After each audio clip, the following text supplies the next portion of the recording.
Welcome.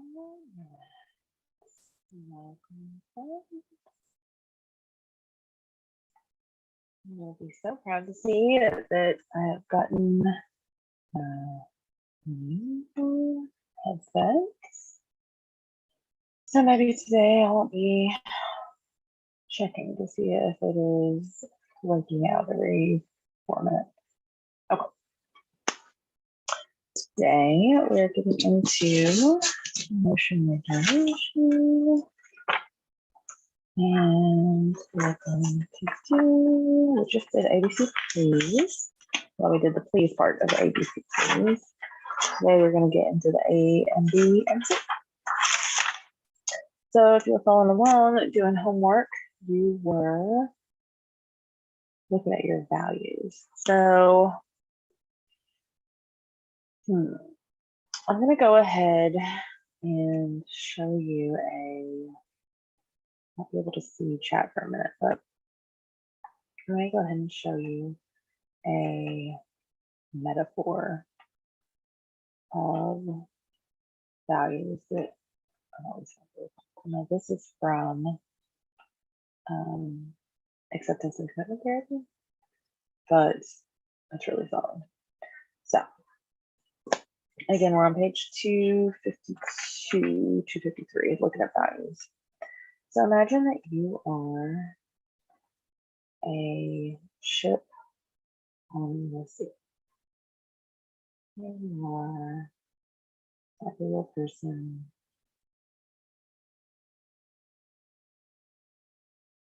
on the sea. So you're in the middle of the ocean on a boat.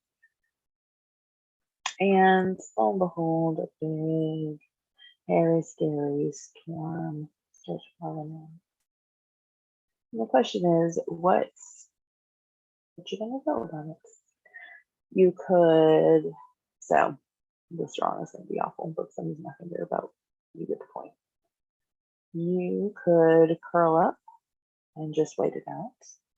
You could dive into the ocean and try to get away from it. You could curl up on the flagpole like a Lieutenant Dan kind of thing and yell and scream and fight the storm. You could try to paddle away and get away from the storm and just go wherever it is not. But in all of these scenarios, the storm is dictating your movements. The storm is deciding what you do. You are reacting to the storm. And the storm will go away and it'll come back. It'll go away and it'll come back. And so your whole life you're running from the storm, or you're fighting the storm, or you're hiding from the storm. That's kind of your three options in that scenario. None of which makes it really good fun. So the last option is to look out on the horizon, find some islands, and go towards the setting sun or the rising sun. So you're going west. And you get out those paddles and you just move in that direction. A little bit, a little bit, a little bit. And maybe you have hurricanes every other day. And so maybe you're only going to go 2 inches. Maybe you'll go 2 miles. It really doesn't matter how far you get. What matters is that you're going in the direction that you choose to go in, that you're making concerted efforts to get there. You have decided what you care about. You have decided where you're going. And the storm is no longer in charge. And you're still going to get wet. And at least you're going somewhere. So obviously this is a metaphor. And the storm is your anxiety, it's depression, it's being lonely, it is, chronic illness, it's pain. So when you have pain, do you curl up and stay in bed? Or do you get up and even though you can't go very quickly, and you can't go as far as you used to, and you can't do it as much as you wanted to, but do you go outside and walk around the yard? Even though you're in pain, you're going towards this thing you care about. Even though you're anxious, you go to the party. Even though you're depressed, you call your sister. Even though you have this really, and it's not to invalidate how difficult the storm is, like PTSD, anxiety, depression, chronic illness, grief, like even though you're horrifically sad, you make yourself a peanut butter sandwich. So again, like these paddles can be teeny tiny, like getting out of bed, that's moving towards your values. Eating a peanut butter sandwich, that's moving towards your values. Washing your face, taking a shower, it does not have to be 2 miles in this direction. It just has to be in this direction. So the sun is your values. And remember, values are directions that are not attainable. Whereas the islands are your goals. Those are attainable.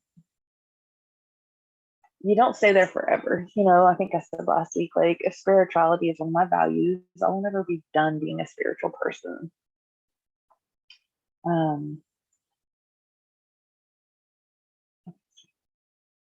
Just trying to check the chat box. Well, please comment or ask questions if you're watching live. I need to go back and look at the old ones and see questions. So the islands are goals. You can reach them, you can attain them, but you don't want to sit on an island and then just wait out the storms on an island. I will never be done being a spiritual person because I will always have another book to read or another ceremony to attend or another ritual to perform. I will continue to move forward on my goals. I will increase their difficulty or change the spectrum of what is involved in them. If my goal is to walk for half an hour, that's cool, but I don't want to stop with just walking half an hour every week. I want to make it twice a week, or I want to work for an hour. You want your goals to continue shifting. You're not going to stay on one island. You're going to keep moving, but you also don't want to just go west and never have any measurable, attainable thing that you stop on and you kind of say like, whew, I did it. I'm going to take a rest on this island. I'm going to be proud of myself. I'm going to throw a party, and then I'm going to move to the next island. And the little teeny tiny paddle actions that you do are your committed actions. These are the little behaviors that will get you to your goals. And remember, your goals are, specific, attainable, measurable, time-limited kind of things. Your islands are very specific things that you go to in the direction of your values, and your committed actions are the tiny little behaviors that you take. So this is one of the problems that people get into when they're setting goals, like New Year's resolutions or whatever, is that they make the islands too far away, and they don't think about the little paddling actions that it's going to take to get there. So if I value art. I will never be done being an artist. But so, like if I don't have a goal in conjunction with that, then cool. What does that mean? So because I value art and artistry, artistic expression, I have the goal of, I found this new thing where it's called Pasanka or Pasanka, I don't know how to pronounce it. It's Ukrainian egg decorating. And you have this little tool and you put beeswax in it, and then you put the wax on the egg, and then you dye it a bunch of different times. You put acid on it and kind of etch it out, and then blow the egg stuff out, and then you have this decorated egg. This is obviously real life because I'm geeking out on it right now. So my value is artistry. My goal is to make these Pasanka eggs And so my committed actions towards that are getting a book about it, getting the tools, watching TikToks and YouTubes about it, finding the eggs, and then you can even break it down to like getting the supplies all in one spot, finding a time that I won't be, God help me if my children are involved in this, because they would break all things. So I got to get the tools, I got to get the supplies, I got to get them all in one space. I have to find the time to do it. I have to, put on an outfit that is okay if it gets dye and wax on. Putting on an outfit that is okay to get egg dye on is a little paddle, right? This is part of the problem of setting goals, is that we forget that there are 3,000 tiny little steps to get to me actually decorating the eggs. And maybe it'll take 6 months. Like, honestly, in my life, it's so crazy. The kids, I may only get to do this once every 3 months. And that's it. Because I got a lot of storms. The world is in a hurricane right now. A lot of difficulties, personal, my clients, family, it takes a lot to get over the anxiety, to get over the depression, to get over helping this, to get over the practical stuff, to get through the storm. It is really blowing, but I can still maybe read one paragraph of the book per night. It's still going, right? Like, it's going to take me 6 months to get there, but I'm still at least going in that direction. I'm not succumbing to the storm. I'm not giving up. I'm not getting in. I'm not putting that on hold until my depression gets better. I'm not drinking so that I don't feel anxious and just not doing it at all and going in the total opposite direction of it. I'm allowing the anxiety to be there, allowing the storm, the depression, the pain, the whatever to exist. And I'm moving towards this thing that I care about. And I'm not giving myself an expectation of how fast I get there. I'm just expecting that I'm moving that direction. And I'm being very patient. And I'm applauding myself for, like, freaking good job, dude. Like, you read a paragraph. Way to go. You thought about it even. Like, this is, again, part of the problems with our goals and trying to make changes, is that we just set the bar way too high. We think that we're supposed to get to that island tomorrow, and if we don't, we fail, and then you hit the screw it bucket, and I'm like, well, whatever, I didn't do it, so I'm not even gonna try. Not cool. You got to try. You got to move in that direction, and you got to be very patient and not set these really arbitrary ideas of when it's supposed to happen and how quickly and how successful you're supposed to be. Lower the bar to the point where you can cross it. If today all you can do is get up and get dressed, then you win. You put your oar in the water, you moved in that direction of physical health. Or today you responded to a text message. Awesome, you did it. That's amazing. Responding to a text message is in line with your values of being part of a group, right? So quit being a jerk to yourself and applaud your tiny little efforts. And what we're doing now is just painting the picture of what our islands are, what are our goals, what are our values. Because if you don't stand for something, you'll fall for anything, right? Cheesy country song. So figure out what you stand for. All right, so Marcia has a list of A through N, however many numbers that is, 20 maybe, values that typically people care about. You can Google other values. As long as it's unattainable, then it's about probably. So attending to relationships obviously is one that most people care about, but there are some people that are just hermits and that really aren't sad being hermits. They're not doing it because they're anxious. They just really are cool living in a cave or a cabin and just coming into town for supplies once a decade. If that's you, then rock on with your guys' self. Like, nobody gets to tell anybody else what their values are. If you want to be the best drug dealer or the best thief or the best jewelry store robber in the world, then you be you. Like, nobody is telling you what to do. I mean, I can say, like, don't harm anybody.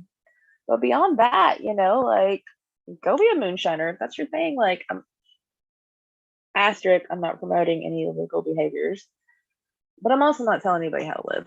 Like, not telling anybody how to live. Whatever your values are, your values. Nobody else gets to decide that for you. Hey, you're welcome.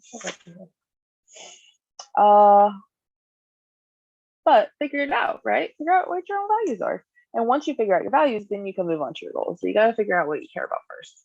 Also, it's good to reevaluate these every 5 years, because as you get old, as I am an ancient woman myself, I don't care as much about achievements. I've done that. I've been here. I've did that. I was the most powerful person in the room at different times. Like, that was fun. I'm cool now. Not being known, not being popular, not being famous, not being the most powerful person in the room. Like, it's just not my thing anymore. I would much rather be self-directed now. I ain't trying to have a boss. I don't want somebody else telling me what to do and how to do it. I want to follow my own path. I want to be in charge of when I get up, what I do when I'm up, how I do it, But back early in my career, I wanted a boss and I needed a boss and I wanted somebody else to like kind of guide me through the system. So at different stages in your life, different things are going to be important to you. Obviously, when you're like 19, probably being adventurous and having fun is going to be higher on your priority list than being secure. When you retire, you're not going to care so much about power, probably. You're going to want to be more about a life of pleasure and satisfaction and leisure. So this is where, and I tell my social work students this a lot, like, we can all kind of get on our high horses about our values and what we believe is important in life, but it's a real arrogance, demeaning, self-important kind of stance to say that you should care about recycling as much as I do. You should care about the environment as much as I do. You should be vegetarian. You should pay attention to politics. You should stay at home and raise your kid. You should, like, whatever it is that you happen to find very important, putting that on somebody else is not cool. So thinking that the gas station attendant who doesn't even know that the next election is coming up is bad, maybe that's just not their bag, dude. Maybe they are like busting butt to take care of like their grandma and their kid, and they work at an animal rescue, and so they just don't even know or care what is happening in the social political environments because they value taking care of others in a individual kind of sense, and that's what their goals are, and that's what their focus is on. Who's to say that's more valid or less valid than what you care about? Anyways, that's a soapbox. You probably don't need to know about not putting your own values on somebody else, and also not, taking somebody else's values for your own. Just because you grew up in a spiritual household or religious household, don't mean that you got to go to church. Just because your parents valued going to college doesn't, if you're happy working manual labor on the highway department and becoming more and more educated and more learned and, increasing your knowledge base, if that's not you and you're happy working on the highway department and coming home and playing video games, cool. Like, that's valid. As long as you're not hurting anybody else, like, that's valid. Don't be placed in societies or your family histories or your partners or whomever else's values on you. You got to figure this stuff out for yourself. And that is part of the adolescent stage that a lot of my clients don't get a chance to kind of really go through, you know, like their life was such a hot mess when they were teenagers, or their family life was so chaotic that they never really got a chance to figure out, like, oh, I care about politics, or oh, I really want to be in charge, or oh, I want blah blah blah. West is what I care about, and these are the things that I want to go in. And so if you didn't get a chance to do that in adolescence, do it now. Redo it every 5 years because it'll change.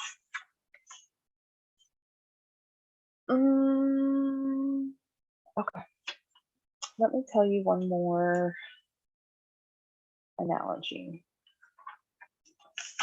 Because this is something that comes up a lot, and it comes up in my life as well. I'm going to draw you another picture.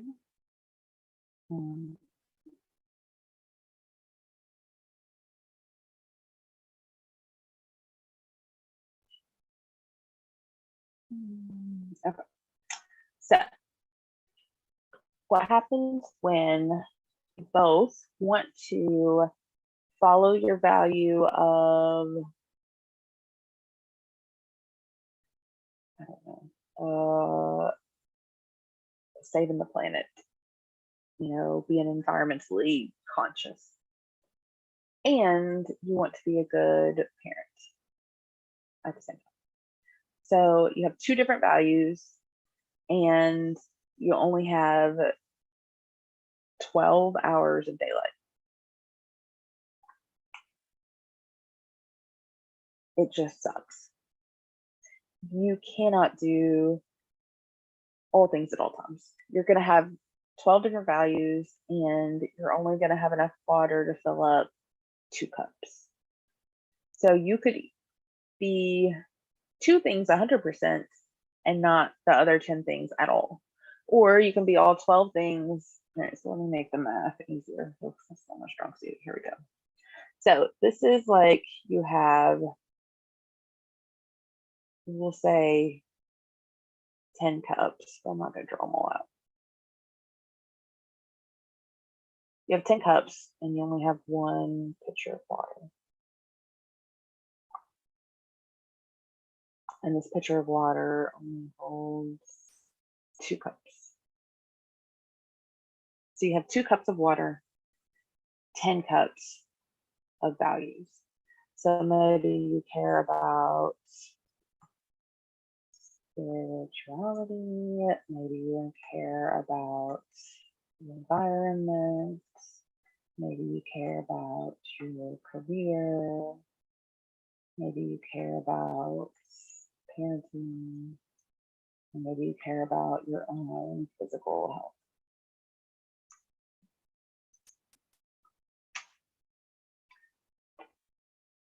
Well, you can be the most spiritual Buddhist monk or priest, or show up at the church every Wednesday, Sunday, everything. You can be the coolest, best spiritual person in the world and fill that cup up 100%. And you can volunteer at every Greenpeace, climate change awareness, do recycling 20 times a day. Like, you can be the best environmentalist ever, but you're gonna do a crap job at your work, you're gonna do a crap job with parenting, and you're gonna get sick, right? And you see people doing this. Like, if you're a workaholic, you know, like your career is so important and you're so worried about it and you want to do so well in it that you accidentally are not a good spouse and not a good parent because you're so caught up in only filling up one of these cups, or you're so concerned about your physical health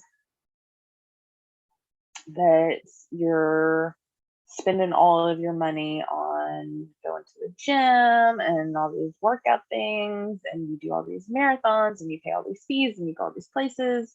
But again, like, you're going to get fired from your job because you keep taking leave, and your kids like are lonely and missing you and having behavioral problems, and you haven't volunteered in the past 6 months, and you haven't read a spiritual text in a year because you're so caught up on your physical health, and you're putting all of your water into one cup. Now, obviously, you do want to reallocate resources as needed, right? So if your kid's going through some kind of, you know, terrible twos, or they're a teenager, or they just got broken up with, you're going to not stay late at work, and you're going to put more into your parenting cup, right? If you, I don't know, have just had a heart attack, you're going to really put a lot into your physical health and try to like get back on top of it and not worry so much about going out and picking up trash. So this is fluid, obviously, and it should be allocated as needed in the moment. So you just got to decide, how am I going to spend these 2 cups? I can't do all of it 100%. If I do any of it 100%, then I'm probably totally neglecting some of the other ones. And so again, this is why it's so important to figure out what your values are, and then the levels of the cup are your goals. So like if I was 100% spiritual person, I would be reading my texts, I would be attending the ceremonies, I would be watching it, I would have a daily practice, like that would be 100% for me. And then 10% for me is like watching TikToks every once in a while and doing mindfulness. So, I mean, I don't totally neglect, so this is my real life. I don't totally neglect my spirituality, but I'm sad that I can't pour more into that cup. But again, life sucks right now. It's the pandemic. Everybody is miserable. I don't have a lot of water to give. So this is another point that, whether we like it or not, life will put some holes in this picture. The pandemic, right? Like it has drained so much. So the water in here is your time and your energy. The time and the capacity that you have to give to anything. And this is being drained out by the fear and the complications and the limitations, right? Like I can't just go to a monastery right now and do a practice because of the cootie bugs. I can't just, and so these are actually things that I care about. I'm doing like almost nothing on the environmental stuff. I am watching, so on my bare minimum, again, I'm watching stuff. I'm watching like the news. I'm trying to buy more in bulk instead of having like a lot of single-use plastics or whatever.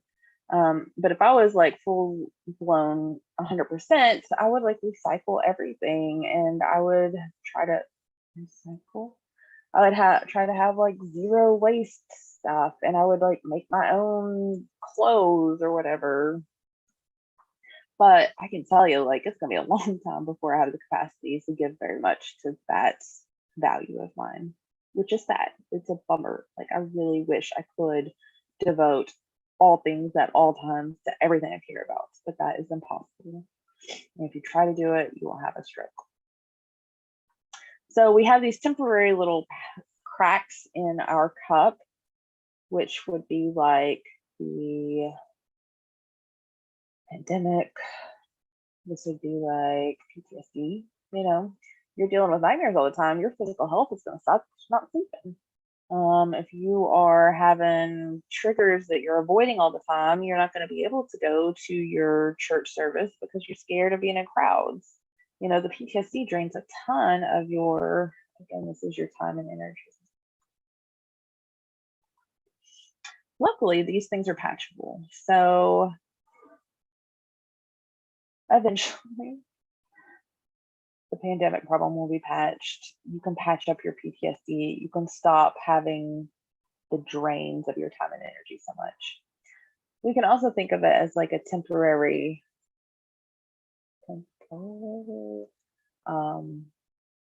drain or allocation. So this would be like if you have, like I do, young children, bless them, they take so much time and energy. You know, my cousins have like teenagers, and the other day we're go somewhere, do something, and it was like 9 o'clock at night, and they're like, oh, let's go run to town or something. I was like, yeah, I can't. And they're like, oh yeah, you can't just leave your children. Like, yeah, my kids require 24/7 supervision. Once they're 10, 14, 18, whatever, like, yeah, I can run 10 minutes down the road and then come back and they'll be fine. But having young children, a baby, a kid that's nursing, a kid that's sleeping through the nights, like, wow, everything else is on hold. I don't get to do the yoga that I used to do. So that's part of my physical health. That, like, if I was doing the best physical health, I would be hiking every day.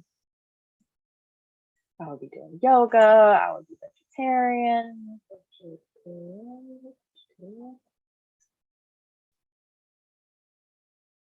That's where Google has ruined. All technology has ruined my thought ability.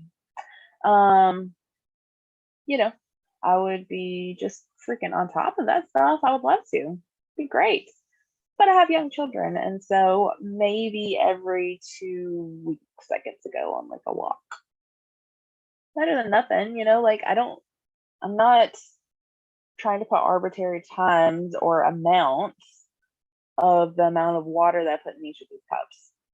I wish I could do it all quickly, and I wish I could do it all 100%, but I can't, you know, we all have limitations. So there's temporary drains, but there's also permanent drains. And you might as well, like, I do this activity in my class back when I was teaching, right? So like career-wise, I'd be writing books, I'd be going on lecture tours, I'd be going to conferences, I would be going back and doing professor stuff. But again, the pandemic and parenting have prevented me from doing that.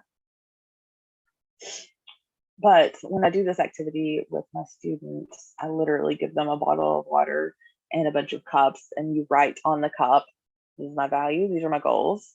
This is, you know, if I was doing this 100%, I would be doing this. If I was doing it 10%, I would be doing this. And then if you have chronic health problems, you know, you have MS, you have diabetes, you were raised in poverty, you have a history of drug and alcohol abuse, you are an orphan, you only have, you know, you have family of origin issues, you have race, you're a minority, you have stigma, you are LGBTQ, you have like real permanent, I mean, hopefully it'll get better, but you know, it's like that video where like they step forward if they have some kind of privilege and they stay still if they don't. This cup represents like you're a African American trans person who has physical health problems and came from poverty and has a family of origin that is a hot mess. Holy cow, right? Like, you're going to have way less resources, way less water in your cup than some straight cis white person that has a family that is intact, that was middle class. You're just, that person has more resources than you do, more time and more energy, because they're not doing a lot of crap, you know, like just the little drips and drains of your energy and your, you know, just like walking through the parking garage at night as a female. That's going to drain off some of your time and energy because you're worried about being assaulted. You don't even notice it. It's subconscious. Like it's just part of your life. But a dude doing the same thing is not going to be as worried. And then they're going to have that time and energy in their head to think about, the hobby that they want to do. They're going to be thinking about their hobby, putting some time and energy into their little artistry cup. And you're going to be thinking about like not dying. We are all blessed or cursed with more or less water. It just is. And some things are temporary. So like having, I'm all over the place today, but having young children, being in grad school or being in college in general, being a new employee, like that's really hard. Like where's this fax machine? How to use the stapler? Who has the keys? Like, well, it takes a lot of effort to become familiar with a new job. It's a temporary drain. You're not going to be able to do as much while you're a new employee as you would once you've like figured it all out and you know that like Janice, the secretary, has all the answers and you just go to her. So these are temporary drains, but while you're in grad school, while you have little kids, like just know that you're not going to be able to give very much to all these other places. Permanent drains, I just have the kids drink the water. Like your water's gone. If you're a minority status, if you have a history of abuse, if you have whatever, you're never not going to be affected by that. I mean, you can do really well and overcome it all and whatever, but you're always going to have less water than somebody that didn't go through that. Which means that you need to be even more careful about where you're spending your water, right? Because it's a precious commodity. So last thing on the cups analogy, we all also have this silly little cup, call it a bowl because it's different. This bowl of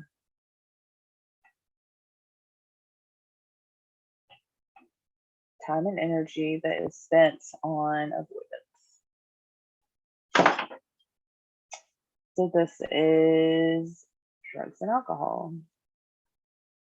This is like video games. This is sleeping too much. Now, sleeping is a great thing if it's for your physical health or it's for, your mental health. Video games, great idea. If that is what you value and if that is part of your community and that is part of being a group and that is part of entertainment and adventure, if you're doing it on purpose because it's your value, then do it. Drugs and alcohol, if you want to be like the best drug dealer and that's your value, then do it. Normally, that's not why people are doing it. They're doing it to avoid their feelings. And it takes time and energy to go get drunk, right? You're not going to be a good parent if you're wasted. You're not going to be a good environmentalist if you're sleeping 20 hours a day. You are not going to have the water to spend on your values if you're dumping it all out on the ground by staring at your phone all day, sleeping too much, being drunk, high, gambling, like whatever it is, your own vices that you're just using to avoid emotions, that also takes your time and energy. And you're not going to have it spend where you want to. Okay. Anybody has any thoughts or comments on that? Let me know. I think that about covers it.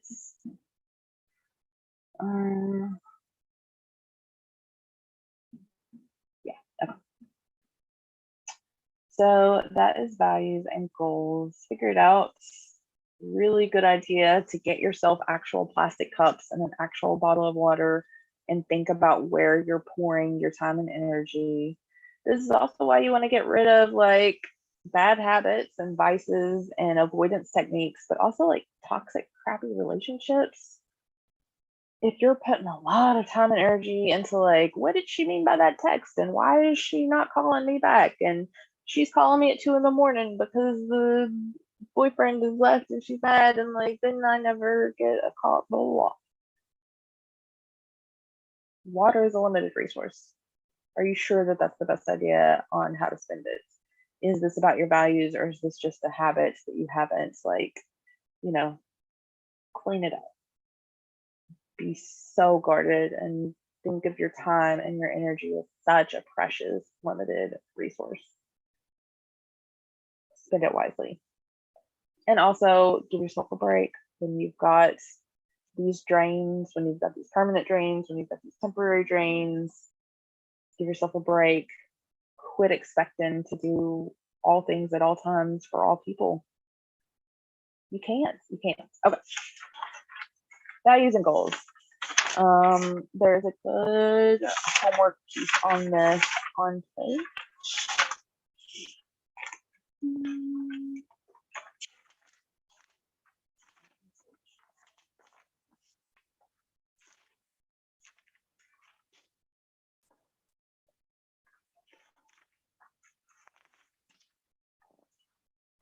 There we go. Page 299. Pick a value. Pick 3 goals. Pick a goal to work on. Figure out the action steps. Right? The cardinal direction, the island, the paddling.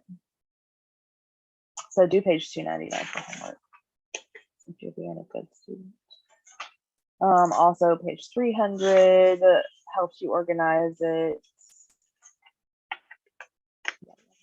Okay.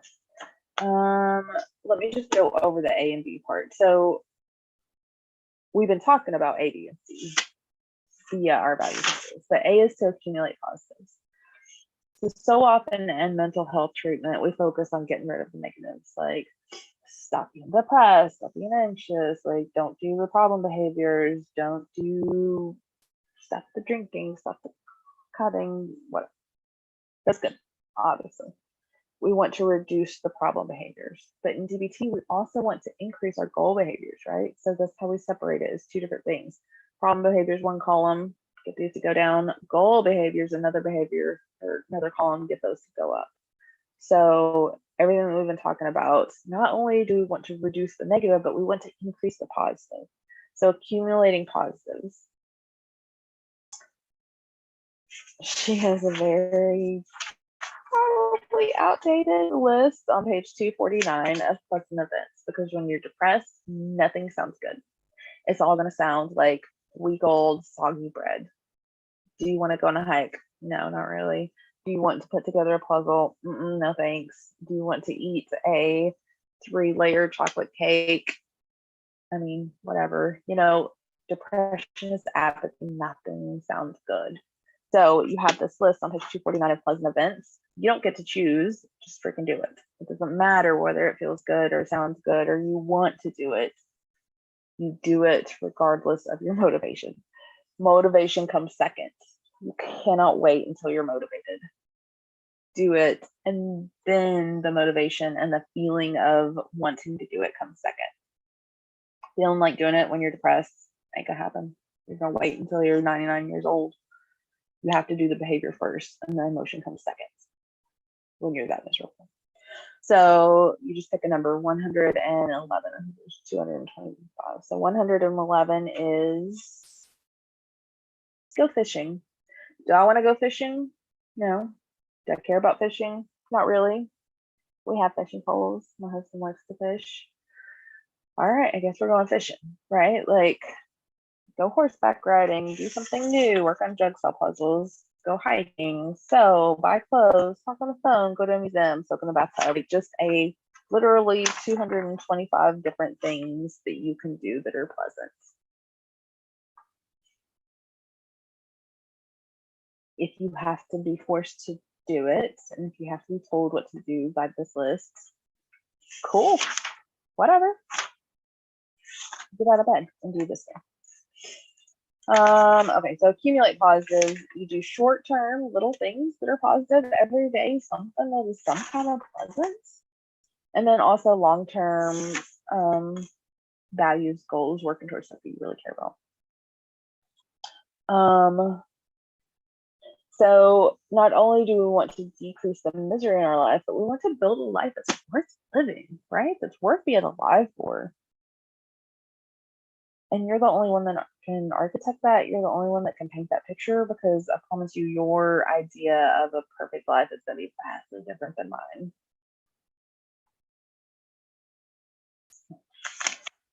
This is also hobbies. Sounds so stupid, but I swear hobbies will save your life.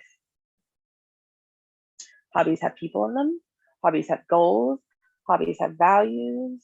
Hobbies have something positive to invest yourself in. They will get you out of bed. They will have a little bit of intrigue, a little bit of excitement, a little bit of challenge, a little bit of like, I can't wait to read that next page. I can't wait to get my garden lights set up. I can't wait to plant that seed. I can't wait to go on that hike. I can't wait to beat that video game level, right? Like it's drawing you into the future. You have to have hobbies. Please get a hobby. And if you don't know what to do, everything sounds disgusting, you're depressed, pick one. You don't have to like it. Just pick one. Just do something. And it will get you motivated. It will get the ball rolling, and then you can edit it later. Or you can stop doing it. That's okay too. But just start somewhere. All right, A is accumulate positives. B is to build mastery.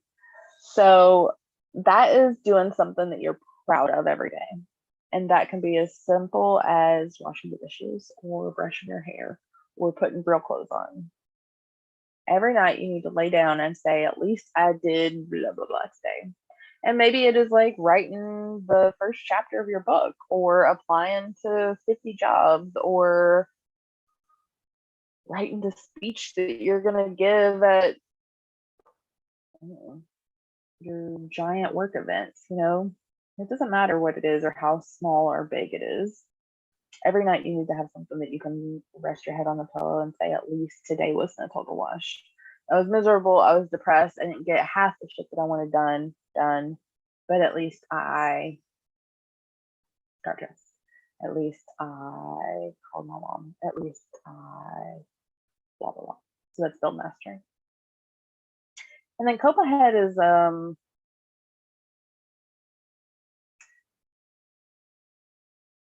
it's a wise and important skill that we forget about a lot. If you know that stuff's going to come down the pike in a week, you're going to have to go to the doctor, and every time you go to the doctor, you freak out. Let's cope ahead with how you're going to handle going to the doctor, right? You know what's coming. The past 12 times you freaked out, you're probably going to freak out again. How might we make that less crappy? This is a big thing for like the holidays or family get-togethers. Like, you know that your Uncle Bob drives you bananas every time and he says bugdaw. He's probably going to say it again. You're probably going to get stressed out. You might have a panic attack like you did the 6 other times. What are we going to do to make that easier or prevent it totally? You're going to leave halfway through. You're going to have an excuse that you have to go home to let the dog out. You're going to volunteer to go get the ice for the get together. You're going to have your phone there so you can be distracted with it. You're going to have a printout of like why whatever matters. Coping ahead, planning for what will probably happen and might be difficult, and then imagining it going well and rehearsing it going well. You know, our brains are so good, unfortunately, at fantasizing these nightmare, worst case, miserable scenarios, trying to like prepare ourselves and protect ourselves. But instead, it just paves the way for that to happen. Like, think through how you're going to deal with it successfully and then fantasize about it going well and rehearse yourself handling things successfully and doing well. It's such a game changer. Coping ahead, right? Okay. So we have successfully gotten through A, B, C. We talked about values, goals, treating your body well, having mastery, coping ahead, sleep hygiene, nightmare protocol. We've really gone through a lot. So when we get back, we will talk about surfing the waves, some troubleshooting, which is helpful. And we're almost done with emotion regulation. Then we'll talk about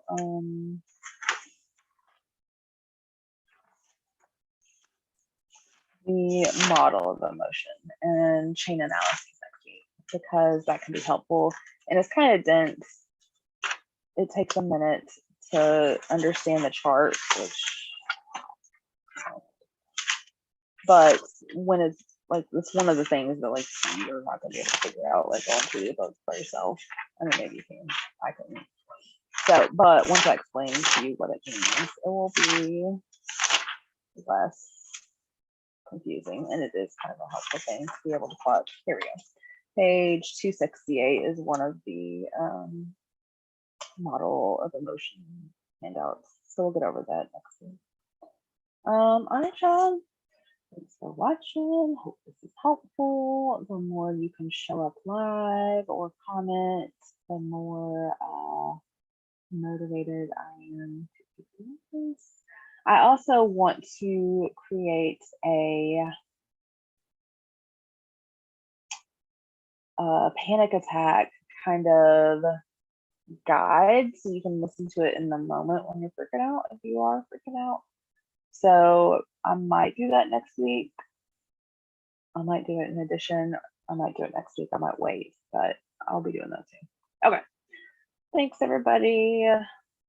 God bless. Good luck. Stay safe.